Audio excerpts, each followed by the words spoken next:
Hello guys, welcome to my YouTube channel Chacha Bhatija blog mini shorts. ये देखिए हमारे संतोष भी आए, हम लोग ड्यूटी करके आए हुए हैं।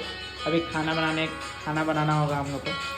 बिना खाना बनाए हुए कैसे हम लोग खाना खाएंगे? ड्यूटी करके आए हैं अभी तो।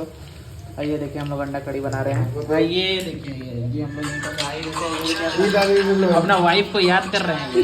ये इंसान अपना वाइफ को याद कर रहे हैं। बस खाना खाना है, खाना बनाने पे लगे हुए हैं हम लोग। देखिए मसाला को हम फेंट रहे हैं ताकि उसमें मिला अंडा अच्छा होगा। आया भैया अंडा खाने पे लगे हुए हैं, गाना सुन रहे हैं। अपना वाइफ को बहुत याद कर रहा है। मियाँ मिट्टू बने हुआ है इंसान। वो